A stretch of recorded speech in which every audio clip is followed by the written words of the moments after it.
Déclaration du Conseil national de la résistance congolaise, CNRC en sigle. Accord de paix USA, RDC, Rwanda. Le CNRC dit non au nouveau braquage de la RDC et non à une violation des droits fondamentaux des Congolais.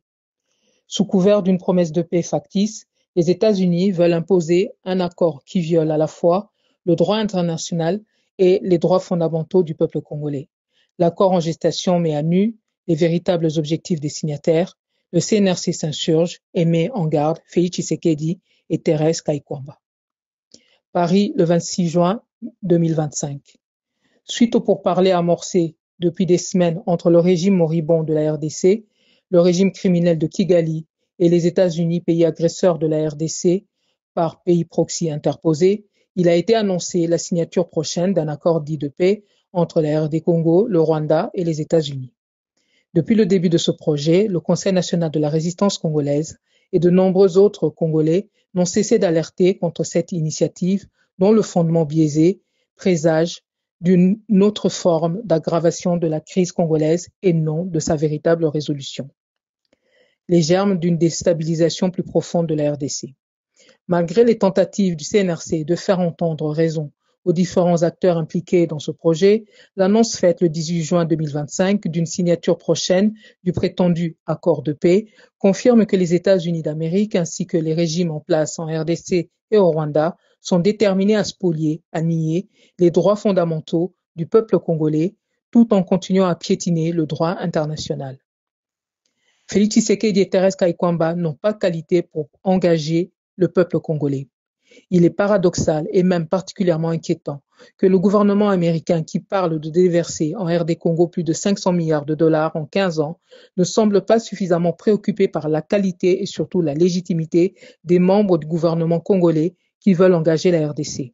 Et pourtant, en plus des nombreux scandales qui ne cessent de mettre à nu la gestion chaotique de cette horde d'individus qui a véritablement pris en otage le pays et s'illustre dans les gabegies financières, le népotisme et le tribalisme, l'irresponsabilité généralisée alors que le pays est en guerre, plusieurs d'entre eux, et non des moindres, se sont relayés publiquement et ont reconnu que le pouvoir actuel est issu du régime d'occupation installé en RDC depuis l'arrivée de l'AFDEL. Que ce soit en public ou en privé, comme pour la majorité des Congolais aujourd'hui, la plupart des membres de ce gouvernement, à commencer par Félix Tshisekedi lui-même, donnent raison à M. Honoré Ngbanda. Ils reconnaissent en effet, à présent, que l'armée, la police et toutes les institutions congolaises sont actuellement infiltrées par des agents rwandais et que Joseph Kabila, qui a dirigé la RDC pendant 18 ans, n'est pas congolais.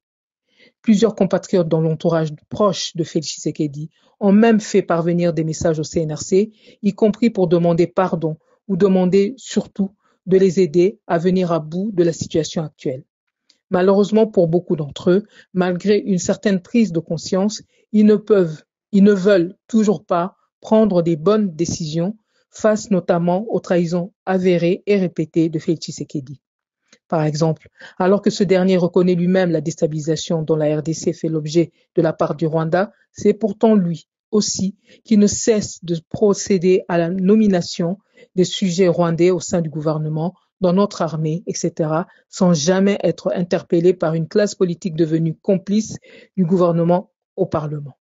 Tout ceci prouve chaque jour au peuple congolais que la plupart des membres de cette classe politique ont déjà capitulé et choisi de couler avec Félix Tshisekedi. Ils sont devenus comme des musiciens du Titanic qui continuent à jouer leur partition même quand le navire est en train de sombrer. Dans tous les cas, tous ces faits rendent nuls et de nul effet tous les actes posés par ce gouvernement collaborationniste et de surcroît d'une incompétence notoire qui a fait des détournements de fonds publics sa marque de fabrique. Des interrogations légitimes sur le véritable agenda des États-Unis à travers ce projet.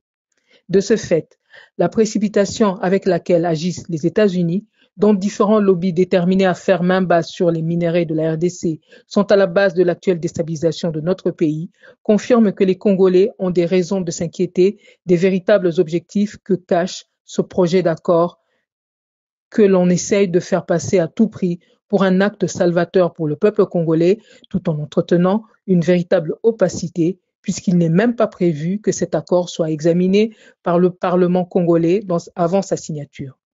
Ceci prouve à quel point que pour respecter les objectifs du régime d'occupation et de prédation imposés en RDC, les députés et les sénateurs congolais ne servent qu'à faire de la figuration. Les faits relevés ci-dessus démontrent clairement que cet accord s'inscrit déjà dans la même lignée des engagements précédents pris par les différents acteurs de ce régime d'occupation pour permettre la prédation sauvage de notre pays par des acteurs extérieurs alliés du gouvernement congolais, tout en continuant à s'activer pour la fin de la souveraineté du peuple congolais sur ce qui lui appartient. Comment les États-Unis pourraient prouver qu'ils agissent de bonne foi alors qu'ils sont ouvertement en train d'engager le peuple congolais sans que celui-ci ne soit représenté dans la négociation? Comme on dit, ce qui est fait pour nous sont nous et contre nous. De plus, le régime en place n'en est malheureusement pas à sa première forfaiture de ce type. L'accord introduisant la RDC dans l'EAC, signé par Félix Tshisekedi sous le silence complice de notre Parlement fantoche, l'accord du M23, donc du 23 mars, signé en catimini par le gouvernement présidé par Joseph Kabila, ou l'accord encore plus opaque, signé par ce dernier avec la Chine pour l'exploitation de nos minerais en échange d'infrastructures qu'on attend toujours, et autres, ont tous démontré que le peuple congolais a été à chaque fois floué. 4. Un accord supposé pour la paix, truffé de germes d'aggravation de la crise. Aujourd'hui, quelques faits démontrent à quel point le peuple congolais a en réalité de quoi s'inquiéter. La justice et l'impunité consacrées par ce projet sont des germes pour le chaos. En effet, l'engagement imposé aux Congolais par les États-Unis ne prévoit pas de sanctions préalables pour ceux qui continuent à décimer la RD Congo depuis plus de 3 décennies. Pourquoi les Congolais devraient accepter ce que les États-Unis n'acceptent pas chez eux? Le mariage forcé d'un violeur avec sa victime. Cet accord oblige la RDC à avoir des échanges commerciaux avec le Rwanda dans le cadre d'une cogestion de nos minerais et autres ressources avec ce pays agresseur. Cela équivaut à obliger une victime de viol à épouser son agresseur et en apportant elle-même en plus la dot du mariage. C'est inacceptable. Un référendum d'autodétermination en gestation pour finaliser la balkanisation de la RDC. L'accord annoncé n'apporte pas de solution contre la migration et l'infiltration massive des Rwandais qu'opère Kagame, y compris en complicité avec certains membres du HCR et du gouvernement corrompu de Kinshasa. Ce projet machiavélique en cours, vérifiable et dénoncé depuis des années par M. Norengbanda, mais dont personne ne semble vouloir parler ouvertement, présage déjà d'un autre processus de déstabilisation de la RDC. En effet, d'après les différentes informations en notre possession, Kagame prévoit bien que ces mêmes Rwandais demandent à terme un référendum d'autodétermination. Le laxisme volontaire dans l'identification des Congolais, entretenu par le régime d'occupation en place en RDC, pas de recensement ni de pièces d'identité pour la population depuis des années, participe à ce projet. La volonté mitigée des États-Unis. Après l'implication active des États-Unis à laquelle on vient d'assister dans le conflit qui oppose l'Iran à Israël, chacun peut constater que les États-Unis pourraient se donner les moyens d'intervenir en RDC de manière plus décisive, mais ne le font pas, malgré leur responsabilité avérée dans la tragédie dont le peuple congolais est victime. La seule paix qui est réellement offerte à notre population meurtrie, c'est bien la paix des cimetières. Il est plus que temps que cela change. De ce qui précède. 1. Le CNRC appelle le président Donald Trump à défendre en RDC les mêmes valeurs fondamentales qu'il défend aux États-Unis. Nous lui rappelons combien lui et ses partisans s'étaient montrés particulièrement exigeants avec Barack Obama afin que ce dernier respecte les conditions d'éligibilité lors de l'élection présidentielle américaine de 2008.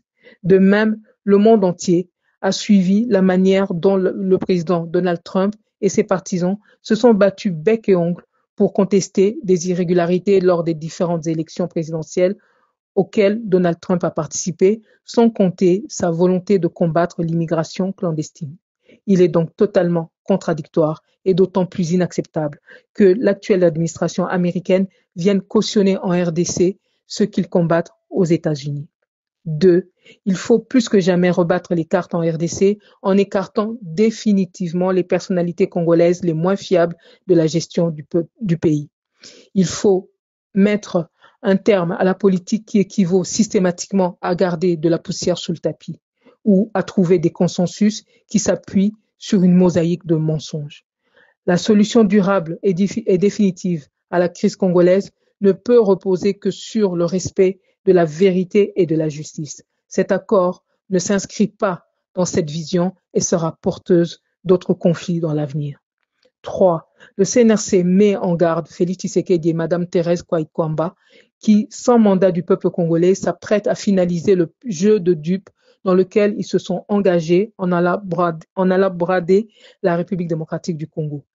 Le fait de mettre les Congolais devant des faits accomplis ne gommera pas leur mémoire pour autant. Tôt ou tard, vous devrez répondre de tous les actes que vous posez aujourd'hui. Ce n'est pas une parole en l'air, c'est une promesse. 4. Peuple congolais, les masques sont tombés et l'heure a sonné.